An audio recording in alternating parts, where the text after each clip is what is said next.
So now that we're a little used to using the elimination method or the addition method, call it whatever you want, let's do an example that requires just a little bit more work. So say I give you a system that has 2x plus y is equal to 3, and then x plus 2y is equal to 0. Now, note that, again, if we add these together, none of the variables are going to cancel out.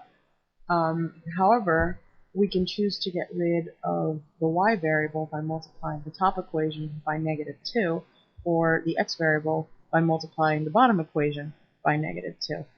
In this case, I'm going to choose to multiply the bottom equation by -2. And note that when this happens, you're going to get a minus 2x on the bottom equation and then a plus 2x on the top. So when we add the two equations together, the x variable is going to cancel out. So let's do that, shall we? So we get 2x plus y is equal to 3. The top equation doesn't change.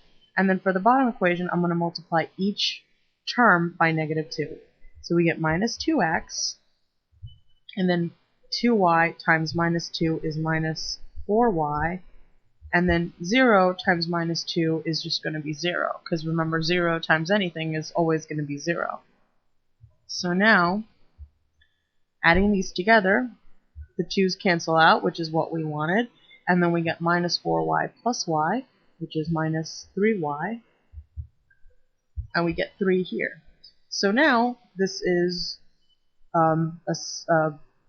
a linear equation in one variable, which we're used to.